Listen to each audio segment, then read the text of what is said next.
তো শিক্ষার্থী বন্ধুরা আমি দেখাবো কীভাবে পোস্টার তৈরি করতে হবে। তো প্রথমে একটা ছবি আমরা ওটা করবো এখানে।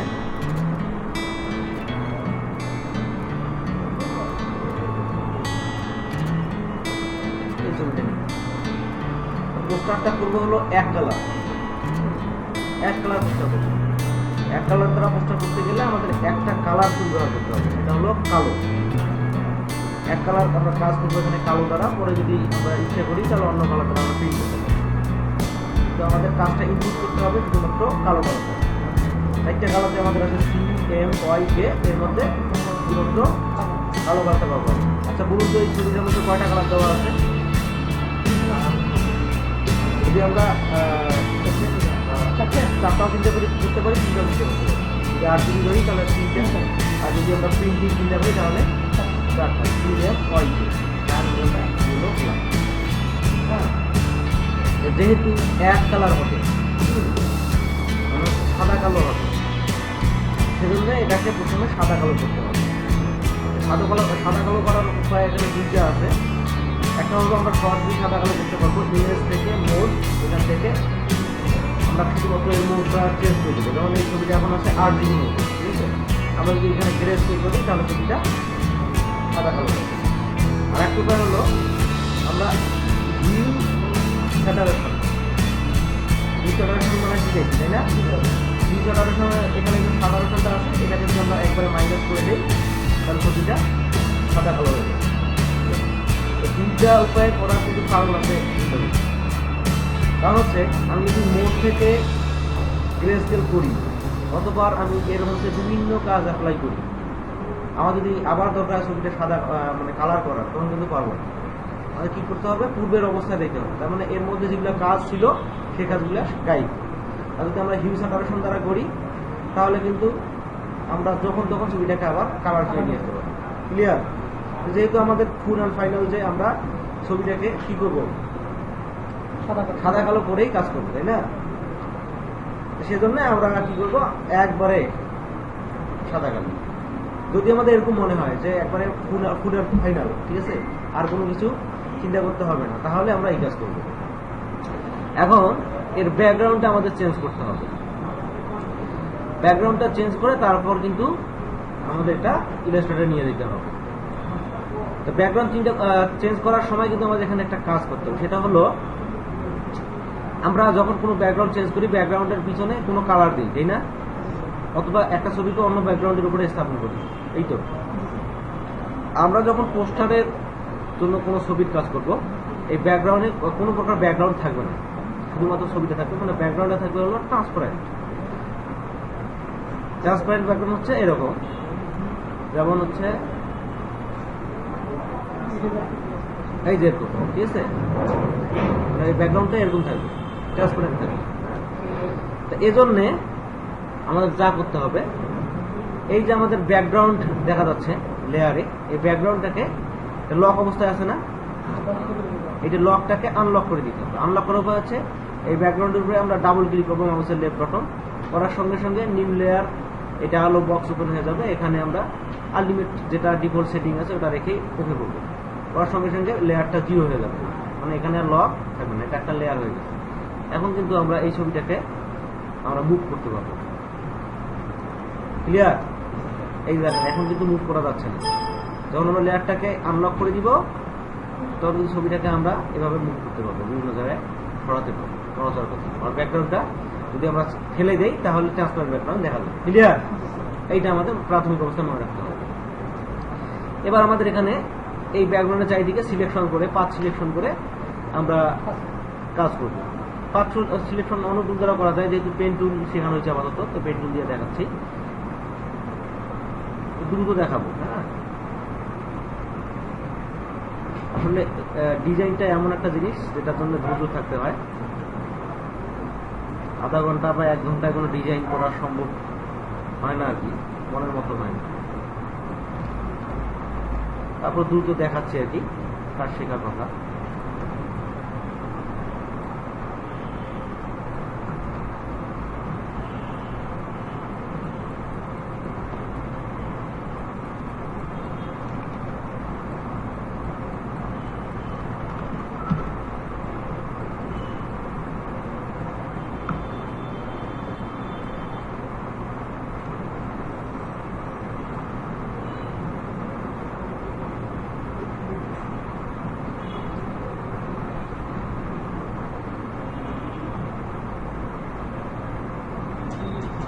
কম বেশি হতে পারে। হ্যাঁ, মানে আমি শুধু দেখাচ্ছি দ্রুত আর কি।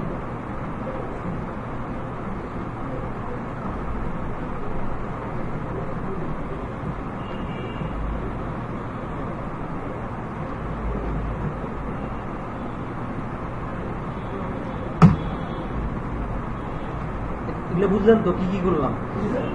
পাথ সিলেকশন করে কন্ট্রোল শিফট এন্টার, অথবা আমরা এখান থেকেও মেক সিলেকশন করতে পারি। ফেদারে যদি আমরা দিতে চাই এখান থেকেও দিতে পারি। হ্যাঁ, যে 3 এবার ডিলিট, তারপর ডিসিলেক্ট। এখন কিন্তু ব্যাকগ্রাউন্ডে আর কোনো প্রকার ব্যাকগ্রাউন্ড থাকলো না। হ্যাঁ, এখন যদি আমরা ইলাস্ট্রেটরে নিয়ে যাই তাহলে ব্যাকগ্রাউন্ড ছাড়া চলে যাবে, কিন্তু সরাসরি এখান থেকে নিয়ে যাওয়া যাবে না, আমাদেরকে সেভ করে তারপর ফাইলটাকে আমরা সেভ করবো। সেভ করার সময় আমি দেখা যাচ্ছে যে জেপিইজি মোডে আমরা সেভ করবো। আজকে যেভাবে সেভ করবো সেটা আমরা দুইটা মোডে সেভ করতে পারি, একটা হলো পিএনজি আর একটা হচ্ছে পিএসডি, মানে ফটোগ্রাফ মোড যে আলটিমেট থাকে এই যে পিএসডি। হ্যাঁ, এইটা অথবা পিএনজি, তাহলে কিন্তু আমরা আনগ্রুপ অবস্থায় এই ফাইলটাকে আমরা যে কোনো অবস্থায় যে কোনো জায়গায় নিয়ে যেতে পারবো। আর জেপিইজি যদি করি তাহলে কিন্তু আমাদের ব্যাকগ্রাউন্ড চলে যাবে। আমি দেখাচ্ছি দুইটা করে।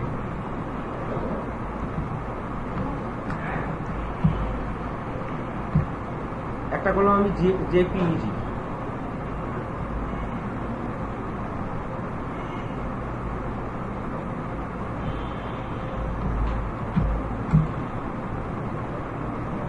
সেভ।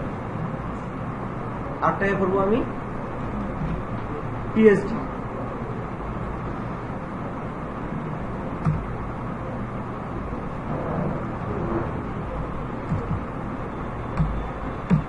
দুই মোডে দুইটা ছবি আমরা সেভ করলাম। ঠিক আছে, এখন আমরা ইলাস্ট্রেটরে চলে যাব। ইলাস্ট্রেটর যেহেতু পোস্টার তৈরি করবো, ভোটের পোস্টার, এখন আমাদের এখানে যেটা জানতে হবে সেটা হলো একটা সূত্র জানতে হবে। সূত্রটা কি? পোস্টারের সাইজ কিরকম হবে, সাইজটা আমাদের জানতে হবে। তো পোস্টারের আদর্শ সাইজ যেটা হয় সেটাকে বলা হয় ডাবল ডিমাই বা ডিমাই সাইজ বলা হয়। হ্যাঁ, যদি ডিমাই সাইজ আমরা করি তাহলে 22 ইঞ্চি ইন্টু 18 ইঞ্চি একটা পোস্টার আছে, ওইটা করতে পারি। আর একটা পোস্টারের সাইজ হলো 15 ইঞ্চি ইন্টু 20 ইঞ্চি।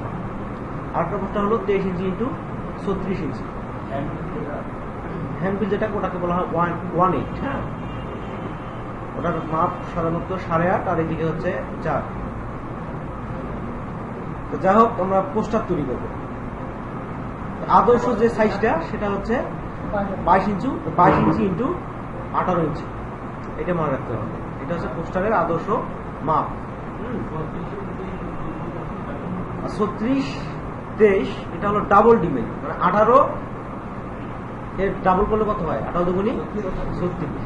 আর এদিকে কিন্তু 23, ওটা হচ্ছে কাগজের মাপ। কাগজটা এদিকে 23 থাকবে আর এদিকে থাকবে হলো 36। ওইটাকে আমরা কাটবো, মানে ডাবল থাকবে ওটাকে সিঙ্গেল করবো। সিঙ্গেল করার পর ওইটা আবার 2 টুকরা হবে, 2 টুকরা হয়ে পোস্টার হবে একটা করে। ক্লিয়ার? মানে 4টা করে এ4 বের হবে, একটা করে হাফ ডিমেল। তো যাই হোক, আদর্শ মাপ যেটা সেইটা দিয়ে আজকে কাজ করবো। 22 ইঞ্চি ইন্টু 18 ইঞ্চি। 22 ইঞ্চি 18 ইঞ্চি একটা সাইড নেওয়ার জন্য এখান থেকে আমি রেক্ট্যাঙ্গেল টুল নিলাম, তারপর রেক্ট্যাঙ্গেল এখানে ক্লিক করলাম, এখানে ডায়ালগ বক্স চলে এলো। এখানে আমরা সাইজ দিব এখন 18 ইঞ্চি ওয়াইড, আর হাইট হচ্ছে 22 ইঞ্চি।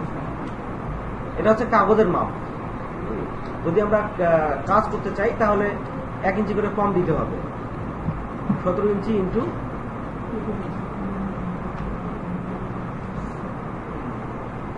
22 হবে। 23 যেহেতু আমার কাগজ মাপ ছিল 23-36। হ্যাঁ, তার 17 ইঞ্চি ইন্টু 22 ইঞ্চি, মানে 1 ইঞ্চি করে কম দিলাম আর কি, চারিদিকে মার্জিন দেখার জন্য। এখনো কিন্তু কমে করলাম। এটা হলো পোস্টারের আমাদের সাইজটা, এর উপরে আমাদের কাজটা হবে। ঠিক আছে, এখন দেখেন ব্যাকগ্রাউন্ড আমরা এখান থেকেও তৈরি করতে পারি, অথবা ফটোশপ থেকেও তৈরি করে নিয়ে এসে এখানে স্থাপন করতে পারি। আমি দুইটাই দেখাবো। ধরেন যে এটাই একটা ব্যাকগ্রাউন্ড আমি দিলাম হালকা, এটার উপরেই কাজ করব।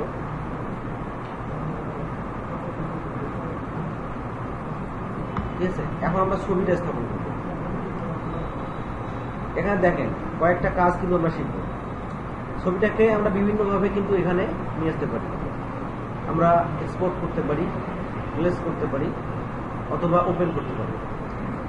ধরুন যে আমি ওপেন করব, ফাইল থেকে ওপেন অথবা কন্ট্রোল ও, হ্যাঁ, তাহলে ওপেন চলে আসবে। তো প্রথমে জেপিইজি মোডে যে ছবিটা সেভ করা ছিল সেটা আমি ওপেন করব। ওপেন করার সঙ্গে সঙ্গে দেখুন আমরা যে পেজটা খুলছিলাম এর আগে ইলাস্ট্রেটরে, ওই পেজটা কিন্তু নাই। নতুন একটা পেজে কিন্তু ছবিটা ওপেন হয়ে গেছে। এখানে পেজ আছে এখন দুইটা, এই যে একটা, এই যে একটা, এই যে একটা, এই যে একটা। দেখার উপায় হচ্ছে এই যে দেখেন, এইটাকে শুধুমাত্র সরাইলে আমরা দেখতে পাবো এখানে কয়টা পেজ আছে।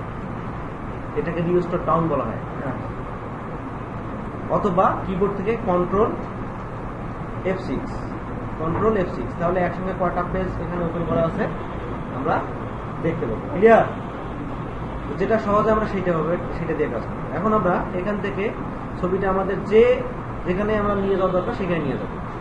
তারপর করতে আমরা কাট করে নিয়ে যেতে পারি, অথবা কপি করে নিয়ে যেতে পারি, অথবা ডিরেক্ট আমরা টেনে নিয়ে গিয়ে ছেড়ে দিতে পারি। তো কাট করে নিলাম এবং এই পেজটাকে ক্লোজ করে দিলাম। এবার এখানে পেস্ট করব। শিক্ষার্থী বন্ধুরা দেখেন, আমি জেপিইজি মোডে কিন্তু ছবিটাকে সেভ করছি। সেভ করার কারণে পিছনে কিন্তু একটা ব্যাকগ্রাউন্ড দেখা যাচ্ছে, তাই না? কিন্তু আমাদের যদি পিছনে এই ব্যাকগ্রাউন্ডটা থাকে, সাদা ব্যাকগ্রাউন্ডটা, তাহলে আমাদের কাঙ্ক্ষিত কাজটা ভালো হবে না, হ্যাঁ, সুবিধাজনক হবে না, খারাপ লাগবে। সেই জন্য করতে হবে কি, এরপরে যে আমাদের একটা ছবি পিএইচডি মোডে সেভ করা ছিল ওইটা এখানে ওপেন করতে হবে। তাহলে কিন্তু ওটা আমরা ব্যাকগ্রাউন্ড ছাড়া এখানে দেখতে পাবো। তো এটা আমরা বিভিন্নভাবে কিন্তু এখানে নিয়ে আসতে পাবো। একবার ওপেন করে দেখালাম, এবার দেখাবো কিভাবে প্লেস করতে হয়, রিপ্লেস করতে হয়। এই ছবিটাকে স্থানান্তর করে এর উপরে আর একটা ছবি স্থাপন করা হয়, এটাকে বলা হয় রিপ্লেস করা। এই রিপ্লেস করার জন্য যার উপরে রিপ্লেস করা হবে সেটাকে সিলেক্ট করতে হবে। সিলেক্ট করে আমরা যাইতে হবে ফাইল মেনু। এখান থেকে প্লেস নামে একটা অপশন আছে, দেখেন প্লেসে ক্লিক করার সঙ্গে সঙ্গে এই প্লেস ডায়ালগ চলে আসবে। এখান থেকে আমরা নির্দেশ করবো আর কি যে ফাইলটা আপনার কোথায় আছে। ফাইলটা এখানে ওপেন করাই আছে, হ্যাঁ, যেখানে ফাইলটা আছে সেখান থেকে আমাদের খুঁজে বের করে ক্লিক করতে হবে। অতঃপর এই যে দেখেন রিপ্লেস, এখানে তিনটা কিন্তু অপশন দেওয়া আছে, লিঙ্ক, টেমপ্লেট এন্ড রিপ্লেস। তো তিনটারে কিন্তু আলাদা আলাদা কাজ আছে। আজকে দেখাবো রিপ্লেস কিভাবে করতে হয়। রিপ্লেস আমি এটাকে চেক করে নিলাম। এখানে ফাইল টাইপ ডিফল্ট রাখবো, আমরা অল ফরম্যাট রেখে প্লেস করবো। করার সঙ্গে সঙ্গে এরকম একটা অপশন চলে আসবে, এখানে আমরা ডিফল্ট রেখে ওকে করবো। দেখেন পূর্বের ছবিটা স্থানান্তর হয়ে পরবর্তী ছবিটা চলে আসছে। ক্লিয়ার? বুঝা গেছে কি? আগের ছবিটা কিন্তু আর নাই, ওইটার জায়গায় আমার পরবর্তী যে ছবিটা নিলাম ওইটা। কিন্তু এখানে দেখেন এই যে জায়গাটা, এই জায়গাটা কিন্তু বিশ্রী লাগতেছে, তাই না? কেমন লাগতেছে? এখানে আমাদের একটু সুন্দরভাবে যদি আমরা একটা ইফেক্ট অ্যাপ্লাই করি তাহলে কিন্তু ভালো লাগবে। সেটা আমাদের করতে হবে ফটোশপ থেকে, মানে এই ছবিটাকে আমরা এই জায়গাটা যদি আমরা ইরেজ করে দেই তাহলে কিন্তু সুন্দর লাগবে। এটা করবো হলো ইরেজার টুল দ্বারা।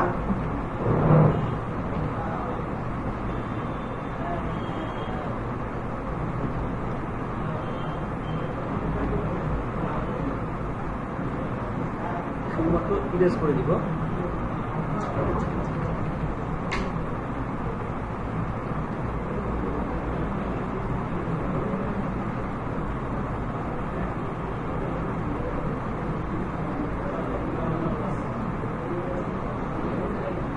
এবার সেভ অ্যাজ করব।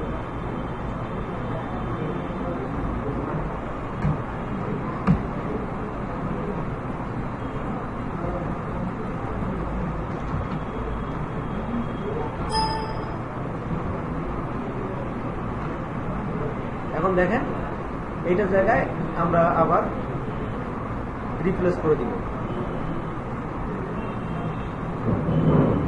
ক্লিয়ার? এখন কিন্তু ছবিটা মনে হচ্ছে যে ভেসে আছে, এরকম বোঝা যাচ্ছে, তাই না? এখন আমরা নিশ্চিন্তে কাজ করতে পারি। আমরা ব্যাকগ্রাউন্ডটা ফটোশপ থেকে তৈরি করে নিয়ে আসতে পারি, অথবা ইলাস্ট্রেটরের ব্যাকগ্রাউন্ডও ব্যবহার করতে পারি। কারণ যে আমরা ইলাস্ট্রেটরের ব্যাকগ্রাউন্ডে ব্যবহার করবো, আমরা আলাদা কোনো ইফেক্ট অ্যাপ্লাই করতে পারি। ছোট্ট একটা ইফেক্ট অ্যাপ্লাই করে দেখাচ্ছি। সুন্দর একটা ছোট্ট একটা ডিজাইন দেখাচ্ছি।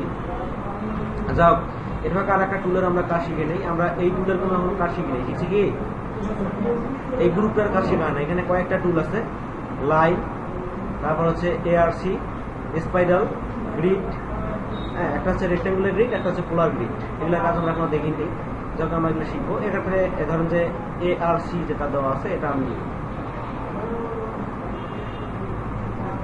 এটা হচ্ছে এআরসির কাজ হচ্ছে যে একটা বৃত্তাংশ তৈরি করা, একটা বৃত্তের কিছু অংশ তৈরি করা, হ্যাঁ বৃত্তের মতো গোলাকার না, এই ধরনের কাজগুলো যাতে আমরা খুব সহজে করতে পারি সেজন্য কিন্তু ওই এআরসি আমরা ইয়েটা অ্যাপ্লাই করতে পারি, উল্টে ব্যবহার করতে পারি।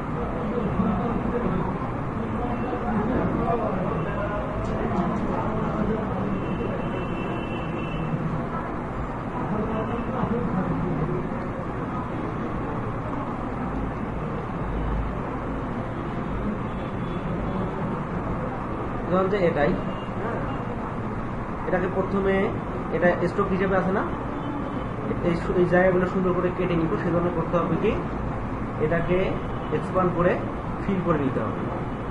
এবার আমরা এই জায়গাগুলো সুন্দর করে কেটে নিতে পারবো। দুইটাকে সিলেক্ট করে সাফ করে দিন, উপরটা সুন্দরভাবে অ্যাডজাস্ট হয়ে গেছে। ঠিক এভাবে এই দিকেরটা সিলেক্ট করে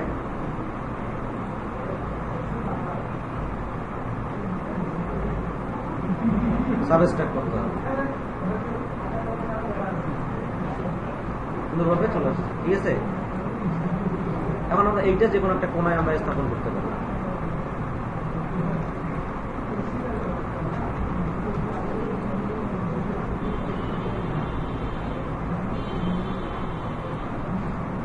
ঠিক আছে,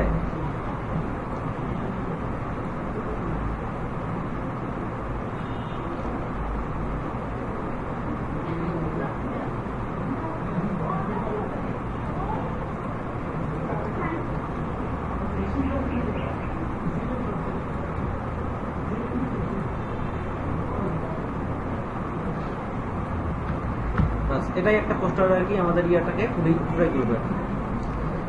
সাধারণ আর কি ধারণা দিচ্ছি, ঠিক আছে, পোস্টার কিরকম হয়ে থাকে। ঠিক আছে, যদি এটা সাদা করে যদি আপনারা কালো রাখতে চান তাহলে ব্যাকগ্রাউন্ডটাকে একটু হালকা করে দিতে হবে।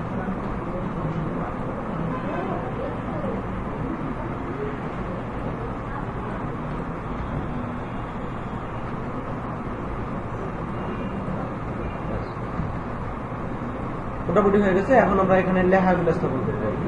লেখাগুলো কি কি হয়ে থাকে, লেখার পূর্বে আমি যেহেতু ভোটের পোস্টার হবে একটা প্রতীক আমরা তৈরি করবো। কি প্রতীক দেওয়া যায় যাতে কোনো সাম্প্রতিকতা থাকবে না।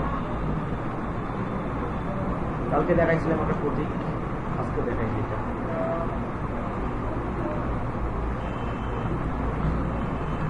দেখেন আমি একটা প্রতীক তৈরি করবো।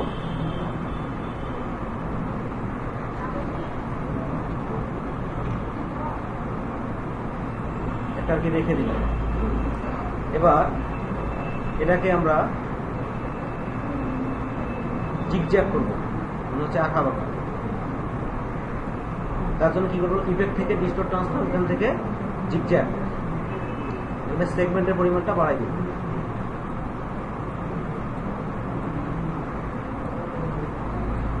এবার এটাকে এক্সপান্ড করতে হবে। তারপর দেখেন যা করতে হবে,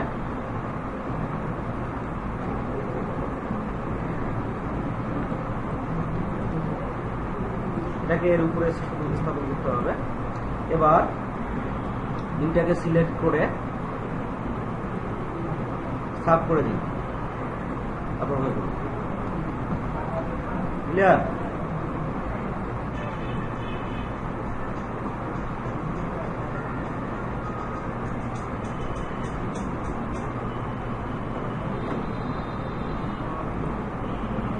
আবার দুইটা সিলেক্ট করে সাবস্ক্রাইব। আমি আসলে একটা কাজতে তৈরি করার চেষ্টা করতেছি, ঠিক আছে।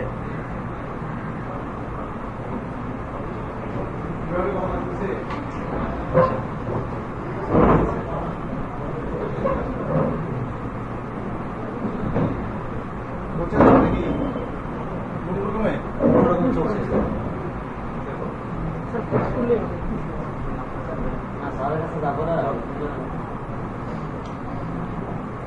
প্রতীক একটা তৈরি করতেছিলাম না, এখান মধ্যে সমস্যা আছে কি? হ্যাঁ, সমস্যা থাকলেও নাই। হাতল তৈরি করবো। দেখেন হাতলটা কিভাবে তৈরি করি, কয়েকটা কাজ কিন্তু একসঙ্গে শিখতেছি। মানে জগা খিচুড়ি ক্লাস হচ্ছে বলে কিন্তু আসলে করার কিছু নাই, যেহেতু কয়েকদিন থেকে ক্লাস হচ্ছে না। হাতলের আমরা দেখি সাধারণত উপরের দিকটা একটু সরু হয়, নিচের দিকটা একটু মোটা হয়, তাই না? কিন্তু এখানে চারিদিকে সমান। উপরের দিকটা আমরা সরু কিভাবে করবো, বিভিন্ন প্রসেস, তার মধ্যে একটা প্রসেস আমি দেখাচ্ছি। এখন যে টুলটা সিলেক্ট করা আছে এটা কি টুল? সিলেকশন টুল, সিলেক্ট টুল। সিলেক্ট টুলের আর একটা টুল আছে, ওটাকে কি বলা হয়? সিলেকশন টুলের আর একটা টুল আছে, ওটাকে কি বলা হয়? Direct selection tool. ওটার কাজ, এটার কাজ হলো, এই সিলেকশন টুলের কাজ হলো পুরো শেপটাকে সিলেক্ট করা। আর ডিরেক্ট সিলেকশন টুলের কাজ হলো যে এখানে যে অ্যাঙ্কর পয়েন্টগুলো আছে, এই অ্যাঙ্কর পয়েন্টগুলো সিলেক্ট করাই হচ্ছে ডিরেক্ট সিলেকশনের কাজ। এখানে কয়টা অ্যাঙ্কর পয়েন্ট আছে? একটা, দুইটা, তিনটা, চারটা। আমরা স্বাভাবিকভাবে দেখেছি চারটা। তা আমি এর মধ্যে ধরুন যে এইটাকে আমি একটু মডিফাই করবো, একটু কনভার্ট করবো। এখন দেখেন সিলেক্ট হয়েছে কিনা সেটা বোঝার জন্য আমাদের এখানে বুঝতে হবে, এইটার জন্য কিন্তু মাল্টিমিটার থাকে। এখানে দেখেন এই যে কোণাগুলা এখানে কিন্তু ফাঁকা দেখা যাচ্ছে, তাই না? এই একটা করে ফোটার মতো দেখা যাচ্ছে, তাই না? এবার এইদিকে আমরা কোণাটা দেখবো, এটা কি ফাঁকা আছে? ভরাট করা আছে। তার মানে যেটা ভরাট থাকবে আমাদের বুঝতে হবে ওইটা সিলেক্ট হয়ে গেছে। ক্লিয়ার? তার মানে এখানে আমাদের চারটা অ্যাঙ্কর পয়েন্ট ছিল, এর মধ্যে একটা সিলেক্ট হয়েছে আর তিনটা কিন্তু ফাঁকা আছে।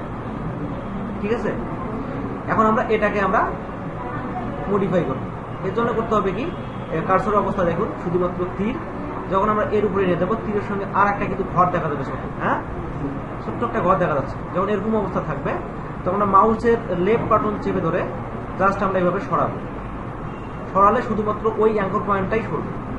সরার সময় আমরা এর শিফট চেপে ধরতে পারি, তাহলে আমরা এটা সরানো দেখতে পাবো। দেখেন সরতেছে। ক্লিয়ার? ঠিক একই প্রক্রিয়ায় এদিকেরটাও আমরা ট্রাই করব। তাহলে নিচটা মোটা হলো, উপরটা চিকন হয়ে গেল। সহজ বুদ্ধি। হ্যাঁ, এখন আমরা সবগুলাকে স্ট্রোক কালার থেকে ফিল কালার করলাম, জাস্ট শুধুমাত্র স্থাপন হয়ে গেল কাজ থেকে। ঠিক আছে, এই মার্কাটা আমরা যে কোনো জায়গায় স্থাপন করবো। তো দেখেন মার্কাটা স্থাপন যদি আমরা সরাসরি এখানে কোথাও করি, এখানে স্থাপন করলাম, যেখানে এক কোণায় চোখে পড়বে না, কিন্তু পোস্টারের মধ্যে হারাই যাবে। এজন্য করতে হবে কি, এই মার্কাটার নিচে যে কোনো একটা আমাদের শেপ দিতে হবে, তাহলে ওই শেপটা চোখে পড়বে। আর শেপটা চোখে পড়লে আমাদের মার্কাটাও, এই প্রতীকটাও কিন্তু চোখে পড়বে। ক্লিয়ার? এটাই হলো ডিজাইন। এগুলা কি আবিষ্কার করতে হবে, এই চিন্তাধারা।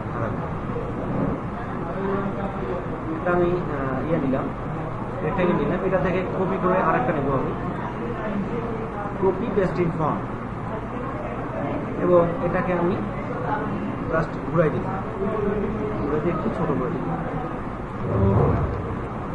ক্লিয়ার?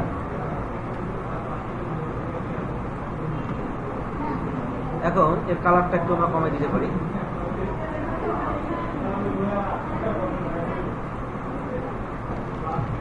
অথবা এখানে আমরা এই কালারটা না দিয়ে সরাসরি সাদা কালারও ব্যবহার করতে পারি, তাহলে আরো ভালো হবে। ঠিক আছে,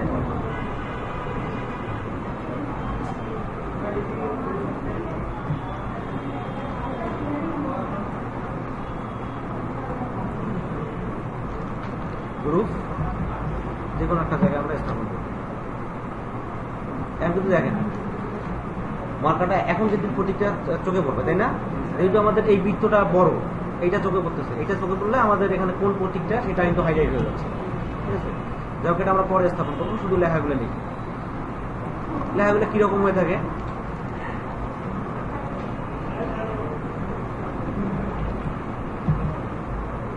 বিসমিল্লাহির রহমানির রহিম দিলে সাম্বল দিয়ে কথা হয়ে দিতে পারে, ওটা বাদ সরাসরি আমরা লিখবো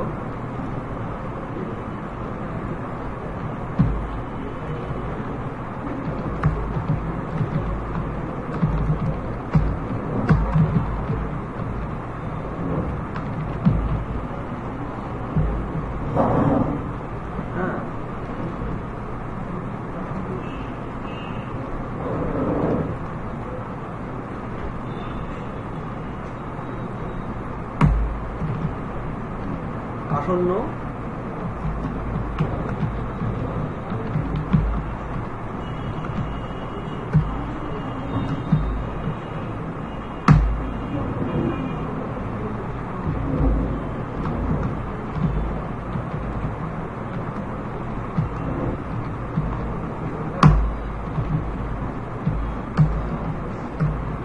লেখে না সব দ্রব্য নিষ্ঠাবান, হ্যাঁ, গরিবের বন্ধু,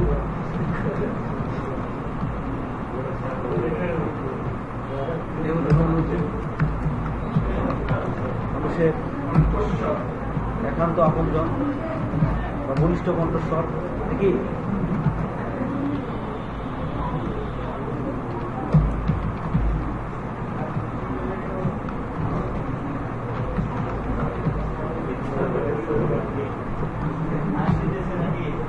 আপনাদের মনোনীত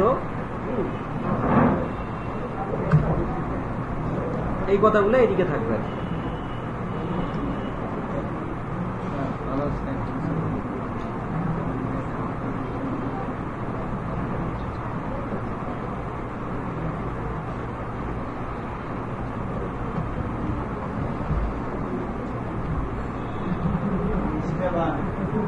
শুধু ধারণা দিচ্ছি আর কি, হ্যাঁ,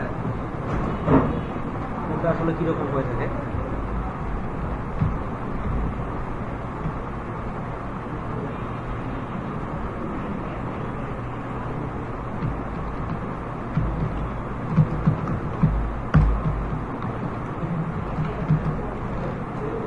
এইটা একটু বড় হবে, যেহেতু এইটা হচ্ছে আমাদের এই পোস্টারের মূল উদ্যোগ বিষয়, হ্যাঁ, কেমন ছিল।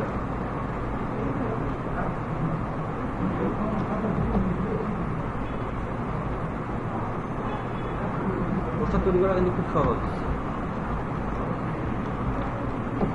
লেখাটাকে জাস্ট আমরা কি করবো, চারিদিকে একটা আমরা স্ট্রোক দিয়ে দিব, তাহলে মনে হবে। ক্লিয়ার? হ্যাঁ,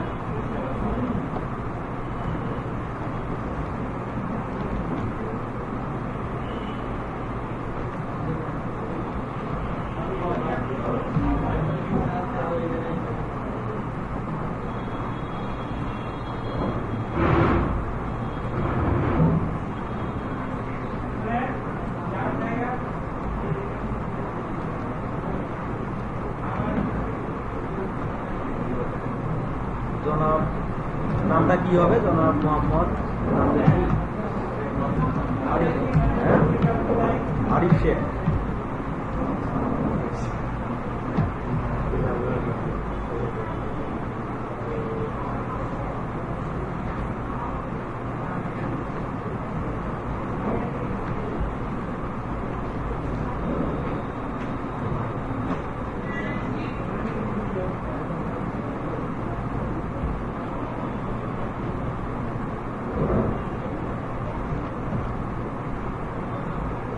এটা তো বুঝতেছি নাকি কি বললাম।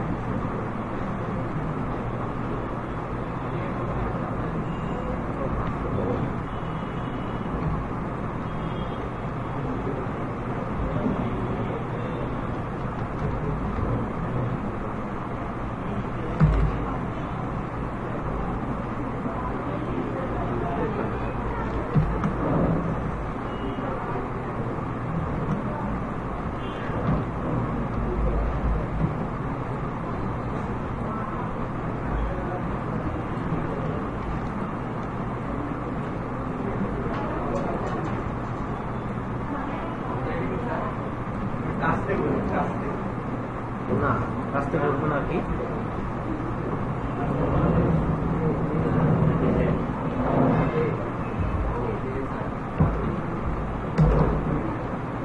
সাধারণ ধারণা দিচ্ছি আসলে কিরকম হয় আর কি পোস্টারগুলা।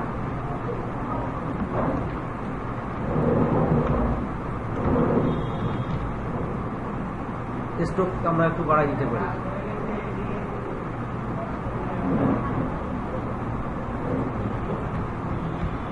ঠিক আছে,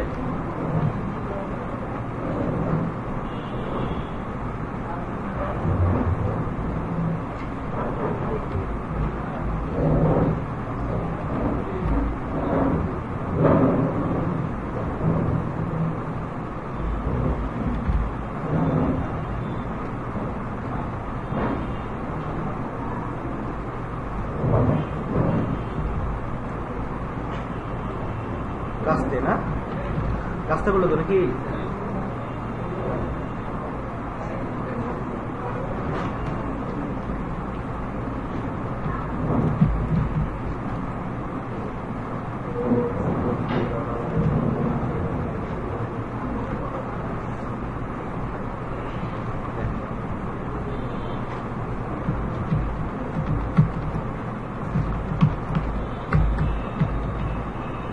এলাকাবাসী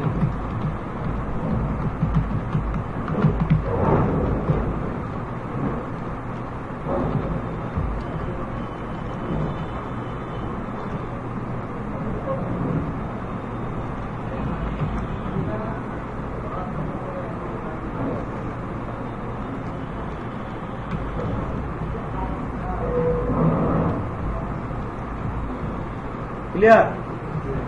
খুব সহজ না? পোস্টার আমরা সাহস করে একটা পোস্টার অর্ডার নিতে পারবো। নিজের পোস্টার নিজে বানাবো। এরপর আমি দেখাবো যে কিভাবে, আরিফকে তো আমরা দেখানো হয় এই জিনিসটা দেখাবো কিভাবে আমরা ওই সিনেমা বা অ্যাড তৈরি করতে পারি, কিভাবে অ্যাড পোস্টার কিভাবে তৈরি করতে পারি।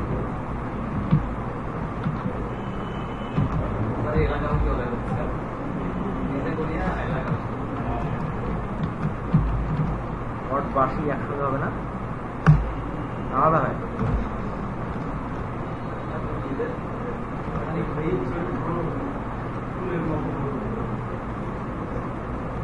এখানে হবে মুদ্রণে, মুদ্রণে তাহে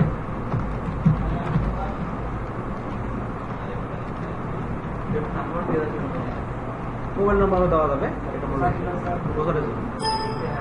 হ্যাঁ, এখন পোস্টারটা নিচে হলো, এটা একটা প্রশ্ন। এটা কিন্তু নিচে হয়। পোস্টারের মাপ আমাদের 18 ইঞ্চি বাই 23 ইঞ্চি, আমরা কিন্তু 1 ইঞ্চি করে বাদ দিয়ে দিচ্ছি। তাই 1 ইঞ্চির মধ্যে কিন্তু এই ছোট্ট লেখাটা কি পড়বে না? অবশ্যই বলবে। আর এটা কিন্তু নিচেই হয়, ঠিক আছে? এটা হচ্ছে সাধারণ ধারণা। আসলে পোস্টারগুলো এরকম হয়ে থাকে, অন্য বিভিন্ন রং ডিজাইন হয়ে থাকে। এরকম এটা হচ্ছে সাধারণ ধারণা। এইভাবে আমরা অ্যাডোবি ইলাস্ট্রেটর এবং ফটোশপের সমন্বয়ে যৌথভাবে আমরা পোস্টার তৈরি করতে পারি। আশা করি সবাই বুঝেছেন। ধন্যবাদ সবাইকে।